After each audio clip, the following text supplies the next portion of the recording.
یا ایہا الذین آمنوا ان جاءکم فاسق بنبأ، اے ایمان والو تمہارے پاس کوئی شریر آدمی کوئی خبر لے کر آئے، کوئی آدمی کسی کے بارے میں کوئی خبر سناتا ہے، اے ایمان والو تمہارے پاس کوئی شریر آدمی کوئی خبر کسی کے بارے میں لے کر آتا ہے، فتبینوا، اللہ فرما رہے اچھی طرح معلوم کر لو، اچھی طرح تحقیق کر لو کہ سامنے والا جو کسی کے بارے میں خبر دے رہا ہے وہ صحیح ہے کہ غلط ہے۔ فتبینوا، اچھی طرح معلوم کرو، ایسا نہیں کہ کسی نے کہہ دیا کسی کے بارے میں اور ہم نے دل میں بات رکھ لیا اور پھر آگے ہم نے بڑھانا شروع کر دیا۔ حرام ہے، بالکل حرام ہے، توجہ ہے نا، حرام ہے یہ۔ کسی نے کسی کے بارے میں آ کے کہہ دیا اور ہم نے سن کر اس بات کو بیان کرنا شروع کر دیا اور لوگوں کو بات بتانا شروع کر دیا، یہ کیا ہے؟ بولو بھئی، حرام ہے۔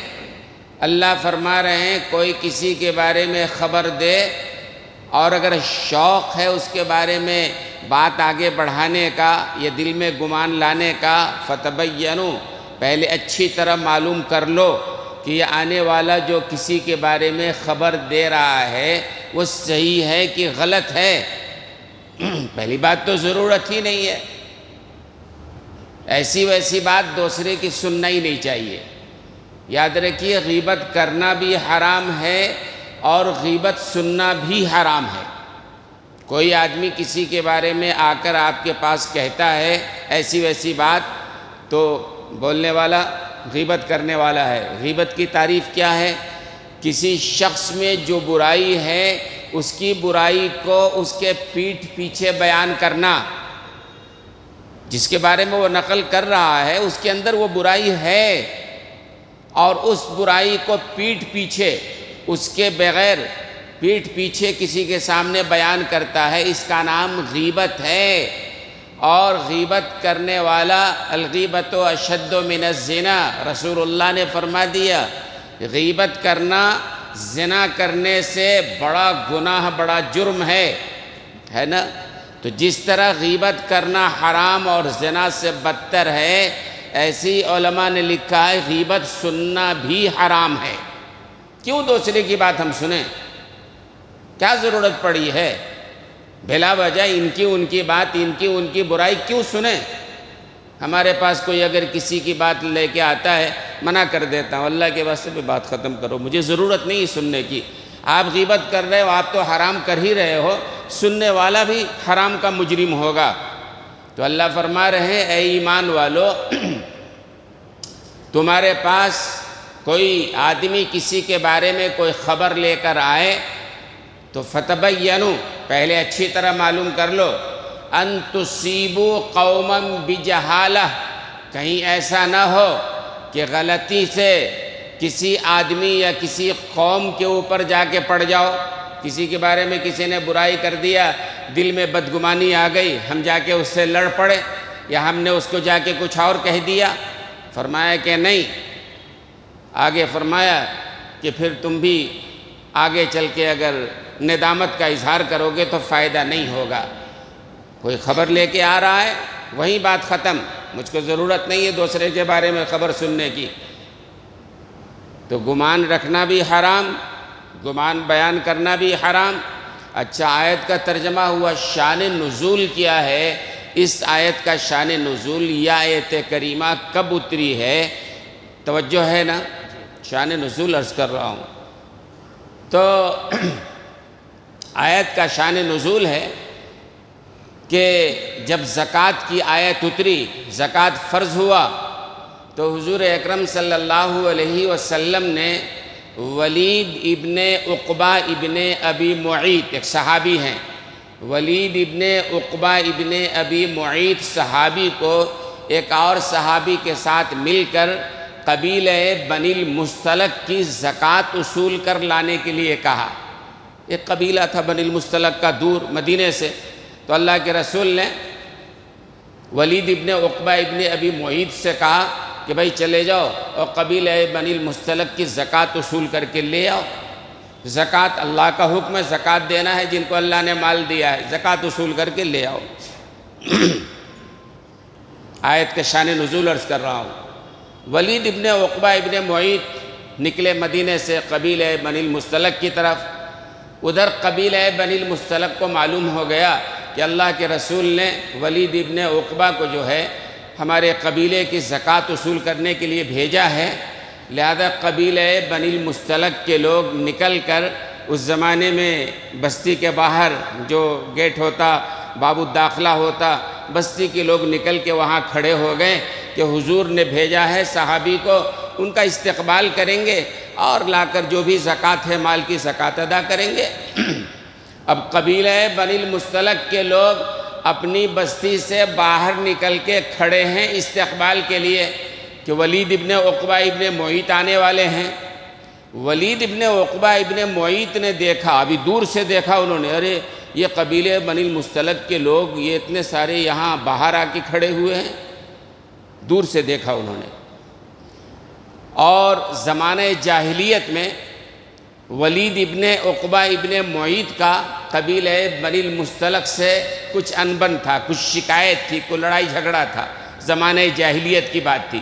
اب تو یہ بھی ایمان لے آئے تھے اور قبیلہ بنی المصطلق بھی ایمان لے آئے تھے، لیکن زمانہ جاہلیت میں کچھ انبن تھی، کچھ لڑائی تھی۔ تو ولید ابن عقبہ نے دیکھا، وہ دور سے، ابھی قریب آئے نہیں، کہ قبیلہ بنی المصطلق کے سارے لوگ یہ باہر بستی کے نکل کے کھڑے ہوئے ہیں۔ ان کے دل میں خیال ہوا، اچھا وہ جو پرانی دشمنی تھی نا، وہ ہم کو مارنے کے لیے، قتل کرنے کے لیے پورے لوگ جمع ہو گئے۔ گئے نہیں، وہیں سے لوٹ گئے مدینہ، اور جا کر حضور اکرم صلی اللہ علیہ وسلم سے کہہ دیا، یا رسول اللہ صلی اللہ علیہ وسلم، قبیلہ بنی المصطلق کے لوگ ہم کو مارنے کے لیے جمع ہو گئے تھے اور زکوٰۃ دینے سے انکار کر دیا ہے۔ غلط فہمی ہو رہی ہے نا، دور سے دیکھا لوگ جمع ہیں، یہ جمع ہونے والے استقبال کے لیے جمع ہوئے ہیں۔ انہوں نے اپنے طور پر منطق لگا لیا کہ زمانہ جاہلیت میں گڑبڑ تھا، لڑائی تھی، لہذا ہمارے مارنے کے لیے سب جمع ہوئے ہیں، لوٹ گئے ادھر سے۔ اللہ کے رسول کو جائے کہہ دیا، قبیلہ بنی المصطلق تو ہمارے قتل پر آمادہ تھا اور زکوٰۃ دینے کو تیار نہیں ہے۔ حضور اکرم صلی اللہ علیہ وسلم نے حضرت خالد بن ولید کی سرکردگی میں، ان کی قیادت میں ایک قافلہ متعین کیا، جاؤ جا کر کے جو زکوٰۃ کا انکار کرنے والا، اس کا مطلب اللہ اس کے رسول کے حکم کا انکار کرنے والا، بھائی جو زکوٰۃ کا انکار کر دے وہ اسلام سے خارج ہو جاتا ہے، تو اس کا مطلب قبیلہ بنی المصطلق اسلام سے خارج ہو گیا ہے، جاؤ جا کے قافلہ لے کے جاؤ۔ ابھی قافلے کی تیاری ہو رہی تھی کہ قبیلہ بنی المصطلق کے جو سردار تھے حضرت حارث ابن زرار، قبیلہ بنی المصطلق کے سردار، وہ آئے، اور یہ قبیلہ بنی المصطلق کے سردار جو ہے حارث ابن زرار، یہ ام المومنین حضرت جویریہ کے والد بھی ہیں، آئے مدینہ، یا رسول اللہ صلی اللہ علیہ وسلم، ہم تو زکوٰۃ نکال کر تیار تھے، بیٹھے ہوئے تھے استقبال کے لیے کہ آپ کا آدمی آئے تو ہم زکوٰۃ دیں، لیکن وہ تو ہمارے پاس آئے ہی نہیں۔ حضور اکرم صلی اللہ علیہ وسلم نے بلایا ان کو، پوچھا تو یہ غلط فہمی ہوئی، بدگمانی ہوئی، اس پر یہ آیت نازل ہوئی کہ معاملہ کیا ہے، معاملہ کیا بن رہا ہے، سمجھ میں آ رہا ہے نا، معاملہ کچھ اور ہے، وہ استقبال کے لیے کھڑے ہیں، انہوں نے سمجھ لیا ہمارے قتل کے لیے جمع ہوئے ہیں، واپس لوٹ کے آ گئے۔ پھر وہ آئے تو معاملہ معلوم ہوا، اللہ نے آیت نازل فرمائی، یا ایھا الذین آمنوا ان جاءکم فاسق بنبأ فتبینوا، بھئی کوئی کسی کے بارے میں خبر لائے، پہلے اچھی طرح معلوم کر لو، اس کے بعد آگے قدم اٹھاؤ۔ آج ہمارے معاشرے میں جو ہے 99% کہتا ہوں میں، یہ رویہ عام ہو گیا ہے، ایک شریر آدمی، ایک بدمعاش آدمی کسی کے بارے میں کچھ کہہ دیتا ہے اور پھر سارے معاشرے میں وہی بات پھیل جاتی ہے۔ اور اب تو نماز پڑھنے والے اور حج کرنے والے بظاہر دیندار بھی یہ کام کرنے لگے ہیں، بیٹھے ہیں، گپ شپ ہو رہی ہے، فرصت ہے، کسی کے بارے میں جو من میں آئے کہہ دیا۔ ارسطو کا نام سنا ہے؟ بہت بڑا فلسفی گزرا ہے ارسطو۔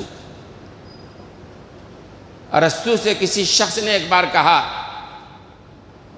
کہ ایک معتبر شخص نے، ایک آدمی ارسطو سے کہہ رہا ہے کہ کسی معتبر آدمی نے تمہارے بارے میں غلط بات کہی ہے۔ ارسطو بہت بڑا فلسفی، اس سے ایک شخص کہہ رہا ہے کہ تمہارے بارے میں کسی معتبر کا لفظ یاد رکھنا، کسی معتبر آدمی نے تمہاری برائی بیان کی ہے۔ تو ارسطو نے کیا جواب دیا؟ کیا کہا تم نے؟ اس نے کہا ایک معتبر آدمی نے کہا اچھا غیبت کرنے والا بھی معتبر ہوتا ہے کیا؟ دوسروں کی غیبت کرنے والا معتبر ہوتا ہے کیا؟ جس لمحے اس نے تمہارے سامنے ہماری غیبت کی، معتبر نہیں رہا، وہ تو فاسق ہو گیا، وہ تو بدکردار انسان ہو گیا جو دوسروں کے بارے میں تمہارے تک برائی پہنچا رہا ہے۔ معتبر کہاں رہا؟ وہ آدمی جو دوسروں کی برائی کرتا ہو معتبر کہلانے کا حق نہیں رہا۔ قرآن کے بموجب فاسق ہوتا ہے وہ آدمی جو بلا وجہ ادھر کی بات ادھر، ادھر کی بات ادھر کرتا رہتا ہے، یہ ایسا آدمی فاسق ہوتا ہے، معتبر کہاں ہوتا ہے؟ اور حضرت حسن بصری رحمۃ اللہ علیہ بہت بڑے بزرگ ہیں، تابعین میں سے ہیں۔ 120 صحابہ کو حضرت حسن بصری رحمۃ اللہ علیہ نے دیکھا ہے، اور کہتے ہیں کہ حضرت حسن رضی اللہ تعالی عنہ یہ حضرت ام سلمہ ازواج مطہرات میں ان کے گود میں کھیلے بھی ہوئے ہیں۔ ان کی والدہ گھر میں کام کرتی تھی، اور جب کبھی والدہ کام کر رہی ہیں رونے لگتے تو اٹھا کر کے گود میں کھلا دیتی تھی وہ۔ 120 صحابہ کو دیکھا ہے، اتنے بڑے انسان کا واقعہ میں نقل کر رہا ہوں۔ حضرت حسن بصری کہتے ہیں ایک بار ساحل سمندر پہ تفریح کو نکلا، موسم اچھا تھا، اللہ کا ذکر کر رہے ہیں، جا رہے ہیں، دور گئے تو دیکھا ایک عورت لیٹی ہے، ایک نوجوان بیٹھا ہے، وہ عورت گود میں سر دیے بیٹھی ہے، وہ نوجوان باٹل سے کچھ پی رہا ہے، اس عورت کو بھی پلا رہا ہے۔ نظر پڑی، بظاہر جو آدمی کے دل میں آتا وہ ان کے دل میں آیا، یہاں دور دور تک کسی کا پتہ نہیں ہے، تو دل میں برا خیال آیا۔ حضرت نے لا حول کہا، اپنے راستے چلتے رہے۔ اتنے میں سمندر میں وہ جو کشتی آ رہی تھی، ساحل سمندر کے قریب آ کر وہ کشتی ڈوب گئی۔ اب اس میں جو لوگ تھے وہ ہاتھ پاؤں مارنے لگے، جو تیرنا جانتے تھے کنارے آ گئے، لیکن بہت سارے لوگ تیرنا نہیں جانتے تھے۔ اب یہ نوجوان جلدی سے بھاگا اور جا کر کے سمندر میں کودا، اور ایک ایک کو وہ نیچے لاتا رہا ساحل سمندر پہ، بہت تھک گیا۔ تو اخیر میں حضرت حسن بصری بھی آ گئے تھے وہاں دیکھنے کے لیے۔ کہا حضرت حسن ذرا آپ بھی کچھ لوگوں کو بچائیے۔ فرمایا کہ مجھے تیرنا نہیں آتا ہے۔ خیر وہ نوجوان گیا اور باقی لوگوں کو نکال کے لایا، تو حضرت حسن بصری کے دل میں بڑا عجیب خیال آیا، اور نوجوان کے بارے میں کہا بیٹے تم کتنے اچھے آدمی ہو، لیکن یہ کیا، یہ پینا پلانا، یہ عورت، یہ کیا ہے، یہ دل میں خیال آیا۔ تو نوجوان نے پوچھا حضرت کیا بتا رہے ہیں آپ؟ تو کہا حضرت حسن بصری نے کہ تم کتنے اچھے نوجوان ہو، کتنوں کی زندگی بچائی تم نے، اور یہ پینا پلانا، یہ عورت۔ تو اس نوجوان نے کہا حضرت لا حول ولا قوت، یہ عورت میری ماں ہے، اور باٹل میں جو پی رہا تھا پانی میں بھی پی رہا تھا، ماں کو بھی پلا رہا تھا۔ یہ صحرا عبور کر کے آیا ہوں، ماں کو کسی ڈاکٹر کے پاس لے گیا تھا، اور اس صحرا کے ماں کو اپنے کندھے پر ڈال کے لے کے آیا، تھک گیا تھا، ماں کو یہاں رکھ کر کے میں بھی پانی پی رہا ہوں، ماں کو بھی پلا رہا ہوں، یہ ماں ہے ہماری، جو آپ نے کچھ اور سمجھ لیا ہے۔ حضرت حسن بصری رحمۃ اللہ علیہ کہتے ہیں کہ میں نے اللہ سے توبہ کیا اور زندگی بھر توبہ کرتا رہا، زندگی بھر توبہ کرتا رہا۔ اے اللہ میں نے کیا سمجھ لیا، معاملہ کچھ اور تھا۔ ہمارے ایسے ہی ہوتا رہتا ہے، معاملہ کچھ رہتا ہے، آدمی اپنے آپ سے برا گمان کر لیتا ہے۔ یہ اسلامی اعتبار سے، قرآن و حدیث کے اعتبار سے غلط ہے، حرام ہے۔ اور سب سے بڑی مثال سورہ نور پڑھنا چاہیے۔ حضرت عائشہ صدیقہ رضی اللہ تعالی عنہا پہ بہتان لگایا تھا نا لوگوں نے۔ کن لوگوں نے لگایا تھا؟ منافقین تو تھے ہی، عبداللہ ابن ابی سردار تھا، لیکن چند مسلمان بھی، مخلص بھی شامل تھے۔ مصطح ابن اساسہ ہیں، حضرت ابوبکر صدیق کے بھانجے ہیں، اور حمنہ بنت جہش ہیں۔ یہ لوگ ہیں جو حضور اکرم صلی اللہ علیہ وسلم کے اہلیہ محترمہ حضرت عائشہ صدیقہ پر بہتان لگایا تھا۔ واقعہ لمبا ہے، زنا کا، بدکرداری کا الزام لگایا تھا نا۔ اور حضور اکرم صلی اللہ علیہ وسلم اس کی وجہ سے کافی دنوں تک پریشان رہے۔ حضرت عائشہ صدیقہ بھی گھر بھیج دیا تھا اور وہی نہیں آئی تھی کہ معلوم ہو کہ سچائی کیا ہے۔ مدینے میں بات پھیل گئی، اللہ نے آیت نازل فرمائی، اور آیت نازل ہونے سے پہلے صحابہ میں جب یہ بات پھیلی تو بہت سارے صحابہ نے کہا نہیں، یہ بات غلط ہے۔ حضرت ابو ایوب انصاری رضی اللہ تعالی عنہ بڑے صحابی ہیں۔ حضرت ابو ایوب انصاری رضی اللہ تعالی عنہ کی اہلیہ محترمہ نے ایک دن اپنے شوہر سے، حضرت ابو ایوب سے کہا کہ تم کو معلوم ہے حضرت عائشہ کے بارے میں لوگ کیا کہہ رہے ہیں؟ تو حضرت ابو ایوب نے کہا کہ ہاں مدینے میں سب لوگ سن رہے ہیں اور یہ بات ہے۔ تو ان کی اہلیہ نے اس طرح سے بیان کیا جیسے اس میں کوئی سچائی ہو۔ تو حضرت ابو ایوب انصاری نے ڈانٹا اور کہا کہ یہ غلط بات ہے، یہ تم جو کہہ رہی ہو یا لوگ جو کہہ رہے ہیں حضرت عائشہ کے بارے میں، یہ غلط بات ہے۔ اور پھر بڑی اچھی مثال تھی، حضرت ابو ایوب انصاری نے اپنی بیوی سے پوچھا اچھا یہ بتاؤ تم یہ کام کر سکتی ہو؟ اپنے بارے میں بتاؤ، حضرت عائشہ کے بارے میں کہہ رہی ہے کہ لوگ یہ کہہ رہے ہیں، چھوڑو ان کا معاملہ، تم یہ کام کر سکتی ہو؟ تو ان کی بیوی نے کہا نہیں میں تو ہرگز یہ کام نہیں کر سکتی۔ اچھا تم نہیں کر سکتی ہو تو ابو بکر صدیق کی بیٹی نے یہ کام کیا، جناب رسول اللہ صلی اللہ علیہ وسلم کی زوجہ محترمہ نے یہ کام کیا؟ ارے توبہ توبہ، اپنے بارے میں اتنی گمان ہے کہ میں یہ کام نہیں کر سکتی اور رسول اللہ کی زوجہ محترمہ نے یہ کام کر لیا اور کسی نے کہہ دیا تم نے دل میں خیال لا لیا۔ اسی موقع پر آیت نازل ہوئی لولا اذ سمعتموه ظن المؤمنون والمؤمنات بانفسهم خيرا وقالوا هذا افک مبین۔ ایسا کیوں نہیں ہوا کہ جب تمہارے بارے میں یہ خبر آئی فوراً کہنا چاہیے ہاذا بہتان مبین، افک مبین، یہ تو کھلا ہوا بہتان ہے، یعنی اچھا گمان رکھنا چاہیے۔ اللہ نے یہ تعلیم دی ہے کسی کے بارے میں تمہارے پاس کوئی خبر آئے تو یہ تعلیم اچھا گمان رکھو، برا گمان نہیں رکھنا چاہیے۔ لیکن ہمارے معاشرے میں جو ہے وہ عام ہے، یہ مرض پھیل چکا ہے، لوگ ایک دوسرے سے برا گمان ہی رکھتے ہیں، اچھا گمان رکھنے کے لیے تیار نہیں ہیں۔ جبکہ میں نے بتایا تھا گزشتہ جمعہ کہ اچھا گمان رکھو گے تو اللہ قیامت میں انعام عطا فرمائیں گے، برا گمان رکھو گے تو کل قیامت میں اللہ عدالت میں گھسیٹیں گے، جواب دو کیوں برا گمان رکھا۔ بیوقوف آدمی ہوگا جو اپنی گردن اللہ کی عدالت میں گھسیٹوائے گا۔ اچھا گمان رکھو، اللہ سے انعام لو، تو اچھا گمان رکھنا چاہیے۔ اب بڑے بڑے لوگوں کے ساتھ لوگوں نے بدگمانی کی ہے۔ امام محی الدین ابن عربی رحمۃ اللہ علیہ بہت بڑے عالم ہیں،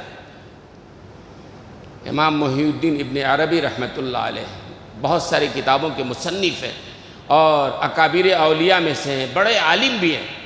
ایک دفعہ نماز پڑھا رہے تھے الحمدللہ رب العالمین۔ اب الحمدللہ رب العالمین کے آگے بڑھ ہی نہیں رہے، بار بار الحمدللہ رب العالمین الحمدللہ رب العالمین، آگے نہیں بڑھ رہے ہیں۔ مصلیوں نے سوچا پیچھے والوں نے شاید حضرت کو اٹک لگ گئی ہے، سورہ فاتحہ میں کوئی بھولتا تو نہیں ہے چونکہ رات دن پڑھتا رہتا ہے، لیکن شاید ہو سکتا ہے اللہ کا کلام ہے، کوئی دعویٰ نہیں کر سکتا ہے، ہو سکتا ہے اٹک لگ گئی ہو، زبان پر اگلی آیت نہ آ رہی ہو۔ حضرت الحمدللہ رب العالمین آگے نہیں بڑھ رہے ہیں، جو پیچھے کسی مقتدی نے کہا الرحمن الرحیم، الرحمن الرحیم جب کہا تو بھی حضرت ٹس سے مس نہیں، الحمدللہ رب العالمین الحمدللہ رب العالمین، لقمہ دے رہے ہیں پیچھے سے تو بھی آگے نہیں بڑھ رہے ہیں۔ کافی دیر کے بعد حضرت آگے بڑھے الرحمن الرحیم مالک یوم الدین، پھر پڑھتے چلے گئے۔ نماز ختم ہوئی تو مصلیوں نے پکڑا کہ حضرت وجہ بتائیے کیا بات ہے، اتنی دیر تک الحمدللہ رب العالمین پڑھتے رہے، پیچھے لوگوں نے لقمہ دیا پھر بھی آپ نے لقمہ نہیں لیا، الحمدللہ رب العالمین پڑھتے رہے، ماجرا کیا ہے؟ اب بات دراصل یہ ہے کہ محی الدین ابن عربی رحمۃ اللہ علیہ کا یہ ایک راز تھا، وہ راز نہیں سنانا چاہتے تھے لیکن لوگ پیچھے پڑ گئے، نہیں بتائیے کیا وجہ ہے۔ حضرت فرمائیں کہ بھائی اگر فرشتوں سے معاملہ ہو تو آسانی سے سلجھ جاتا ہے، قبر میں معاملہ ہو آسانی سے سلجھ جائے، حشر میں اللہ سے معاملہ ہو آسانی سے سلجھ جائے، لیکن یہ لوگوں سے سلجھنا بڑا مشکل ہوتا ہے، لوگ چھوڑنے کے لیے تیار نہیں۔ وجہ بتائیے۔ جب پیچھے پڑ گئے تو حضرت نے فرمایا بات دراصل یہ ہے، میرا راز ہے جو تم کھلوا رہے ہو، کہ حدیث میں آتا ہے کہ بندہ جب پڑھتا ہے الحمدللہ رب العالمین تو اللہ کی طرف سے آواز آتی ہے حمدنی ربی، میرے بندے نے میری بڑی تعریف کی ہے۔ اسی لیے علماء نے لکھا ہے سورہ فاتحہ پڑھنے کا صحیح طریقہ یہ ہے الحمدللہ رب العالمین، رکو اللہ کا جواب تو آنے دو، الرحمن الرحیم، رکو اللہ کا جواب، ہر آیت کے بعد اللہ کا جواب آتا ہے، مالک یوم الدین، جواب اللہ کا، ایاک نعبد و ایاک نستعین، اللہ کا جواب، ایک ہی سانس میں آپ نے پورا پڑھ لیا، ناجائز حرام نہیں ہے، لیکن ادب اور طریقہ یہی ہے کہ رک رک کے آدمی پڑھے۔ تو الحمدللہ رب العالمین حضرت نے فرمایا ہمیشہ یہ تھا کہ الحمدللہ رب العالمین جب پڑھتا تو اللہ کی وہ آواز ہمارے کانوں میں آتی، ہمارے کانوں میں تو آواز نہیں آتی ہے لیکن اللہ کا جواب آتا ہے۔ بندہ جب کہتا ہے، ہم بھی جب پڑھتے ہیں الحمدللہ رب العالمین تو اللہ کی طرف سے جواب آتا ہے حمدنی ربی، میرے بندے نے میری بڑی تعریف کی ہے۔ ہم سنتے نہیں ہیں لیکن وہ سنتے تھے۔ محی الدین ابن عربی رحمۃ اللہ علیہ سنا کرتے تھے، بڑے عالم، کہتے ہیں ایک دفعہ شیطان سے مناظرہ ہو گیا، بڑے عالم ہیں، شیطان سے مناظرہ ہو گیا تو شیطان نے کہا حضرت جیسے آپ کی بخشش ہوگی ہماری بھی بخشش ہو جائے گی۔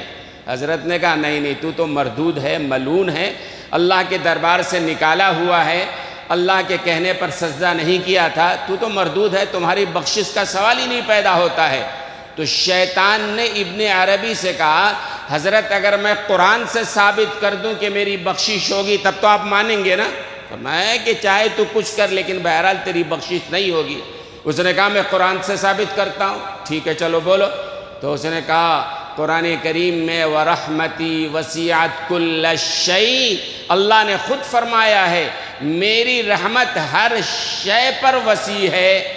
جب اللہ خود کہہ رہے ہیں کہ میری رحمت ہر چیز پر وسیع ہے تو میں بھی ایک چیز ہوں نا، اگرچہ ناچیز صحیح لیکن ایک چیز تو میں بھی ہوں۔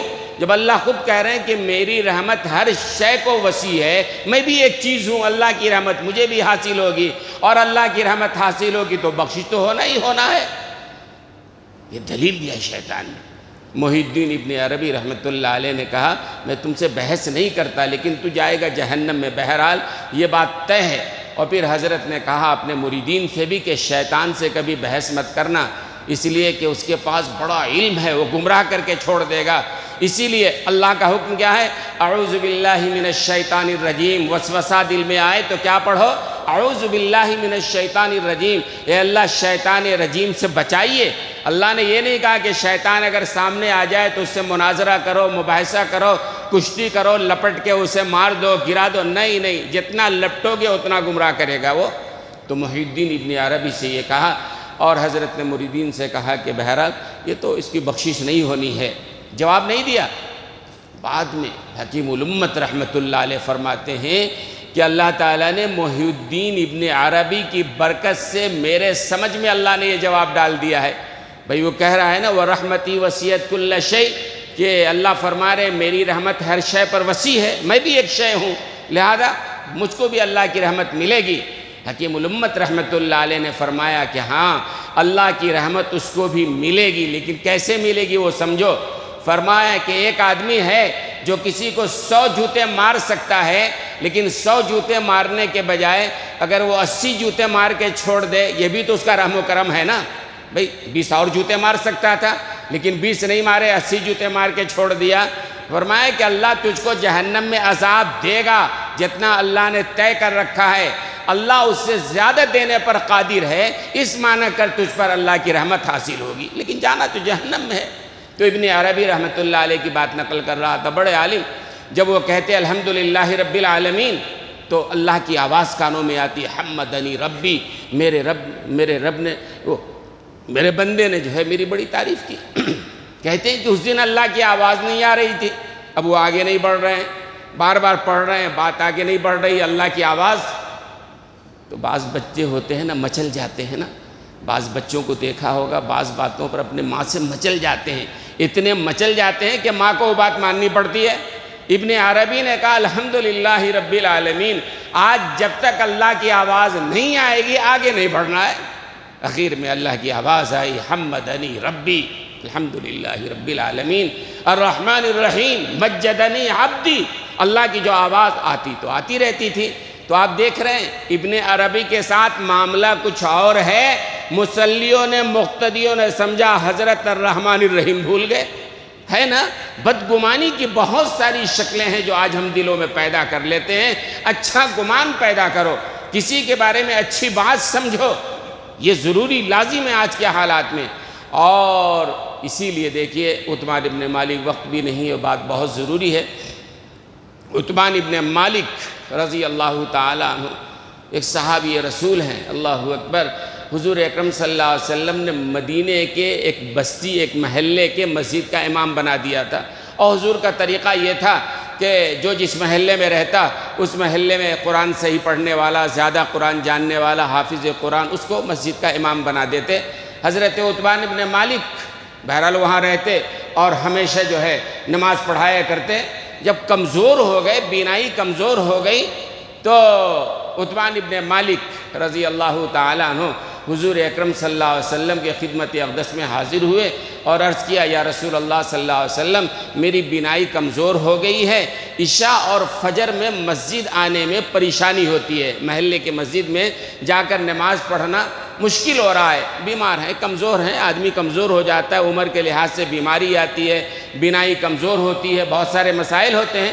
عتبان ابن مالک گئے، کہا یا رسول اللہ کمزوری آ گئی ہے، اگر آپ اجازت دیں تو گھر میں نماز پڑھ لوں۔ اللہ کے رسول نے کہا ٹھیک ہے پڑھ لیا کرو۔ اگر یہ بات درست نہ ہوتی تو اللہ کے رسول نے اجازت نہ دیا ہوتا، بولتے چاہے جیسے بھی آؤ مسجد آنا پڑے گا۔ فرمایا کہ نہیں ٹھیک ہے، مجبوری ہے، شریعت میں عذر کا اعتبار ہے، ٹھیک ہے تم گھر میں پڑھ لیا کرو۔ اب جب اللہ کے رسول نے اجازت دی تو عتبان ابن مالک نے کہا یا رسول اللہ آپ ہمارے گھر تشریف لائیے، اور گھر تشریف لا کر آپ ایک جگہ نماز پڑھا دیجئے تاکہ اس کو ہم مصلی بنا لیں، برکت کے طور پر آپ نماز پڑھ دیں گے، ہمیشہ اس پر ہم نماز پڑھا کریں گے۔ حضور اکرم صلی اللہ علیہ وسلم نے کہا ٹھیک ہے چلو، وقت ملے گا تو ہم آ جائیں گے۔ اور ایک دن سیدنا ابوبکر صدیق رضی اللہ تعالیٰ عنہ کو ساتھ لیا، ان کے گھر پہنچے، اور گھر پہنچ کر جا کر یہ کہا کہ کہاں نماز پڑھنی ہے، بتاؤ بھائی نماز پڑھ دوں۔ اب یہاں پر علماء نے کئی مسئلے لکھے ہیں۔ ایک مسئلہ تو یہ لکھا ہے تبرکات نبوی جائز ہے یا جائز نہیں ہے۔ کہتے ہیں نا اس چیز میں برکت ہے، یہ مدینے کے کھجور ہے، یہ مدینے کی ہوا ہے، یہ مدینے کی مٹی ہے، یہ فلاں ہے فلاں ہے، اس میں برکت ہے یا نہیں ہے۔ عرب کے جو لوگ ہیں وہ اصل میں علامہ ابن تیمیہ کو ماننے والے ہیں، اور علامہ ابن تیمیہ تبرکات کو نہیں مانتے ہیں، تو ان کا کہنا یہ تھا تبرکات نبوی کچھ نہیں ہے۔ تو ایک زمانے میں شاہ سعود نے اپنے زمانے میں پوری دنیا کے علماء کو اس موضوع پر جمع کیا تھا۔ ہندوستان سے علامہ شبیر احمد عثمانی رحمۃ اللہ علیہ گئے تھے، اور انہوں نے جا کر 2.25 گھنٹے عربی میں تقریر کی اور دلیل پیش کیا کہ تبرکات نبوی جائز ہے۔ مثال انہوں نے دیا، فرمایا کہ دیکھو ایک مثال تو یہی دیا کہ عتبان ابن مالک نے حضور اکرم صلی اللہ علیہ وسلم سے کہا تھا یا رسول اللہ میرے گھر میں آ کے تبرکاً نماز پڑھ دیجئے تاکہ ہم اس جگہ کو مصلی بنا لیں۔ اگر یہ جائز نہیں ہوتا تو حضور فرماتے نہیں جی میرا پڑھنا کوئی تبرک نہیں، جہاں چاہو پڑھ لیا کرو، ہے نا۔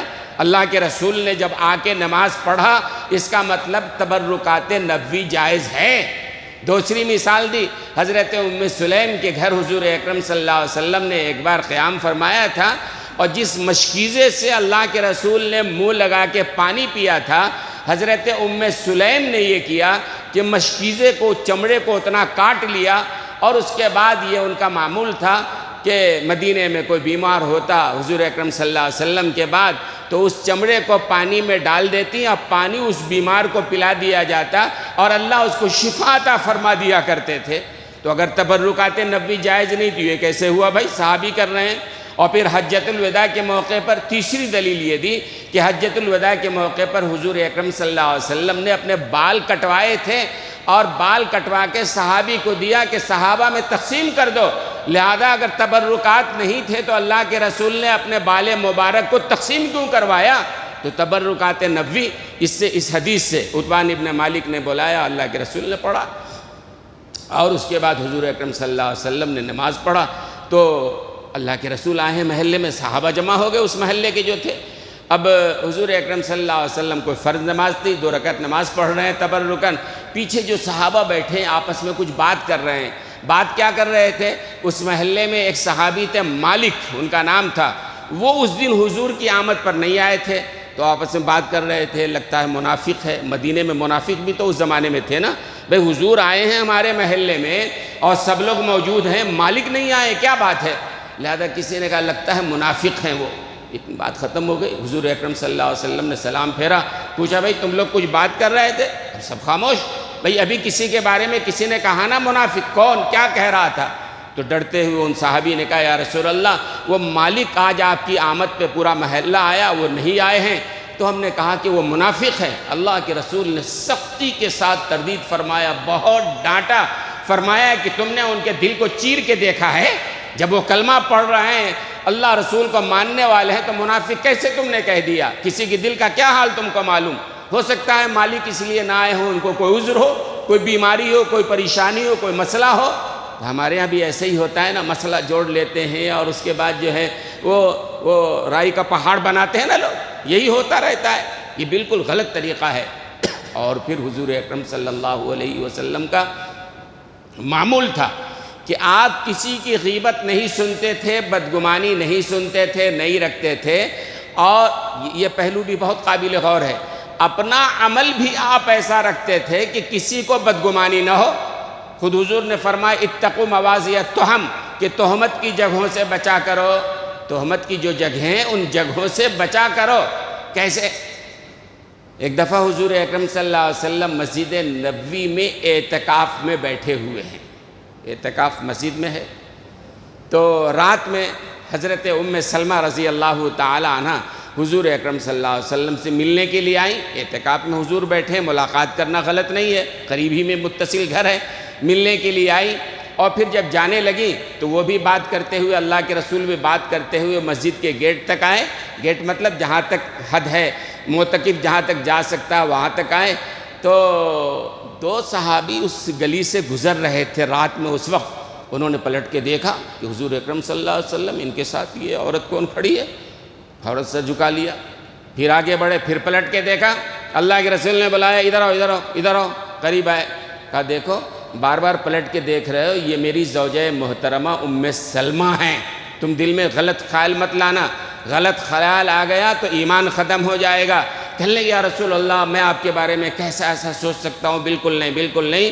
اللہ کے رسول نے فرمایا میں نے اس لیے تمہاری بدگمانی کو دور کیا ہے، ان اللہ فرماتے ہیں الشیطان یجری بمجری الدم، شیطان انسان کے رگوں میں ایسے ہی دوڑتا ہے جیسے خون دوڑتا ہے، شیطان بدگمانی ڈالتا ہے، لہذا بدگمانی کے اسباب میں بھی ہم کو نہیں پڑنا چاہیے، بدگمانی کی جگہ بھی ہمیں نہیں جانا چاہیے، ہمیں اپنے آپ کو بچانا چاہیے، نہ کسی کی غیبت کرنی چاہیے، نہ کسی کی غیبت سننی چاہیے۔ بات تو میں سادے سادے لفظوں میں کر رہا ہوں، سمجھ میں آنے والی بات ہے نا، صرف سمجھیں گے کہ عمل بھی کریں گے انشاءاللہ۔ انشاءاللہ عمل کیجئے اور حرام سے بچیے، اچھا گمان رکھ کے اللہ کے پاس انعام لیجئے، برا گمان کر کے کیوں اپنے گردن کو عدالت میں پھنسوائیں گے۔ اللہ تبارک و تعالی ہمیں سمجھنے صحیح عمل کرنے کی توفیق عطا فرمائے۔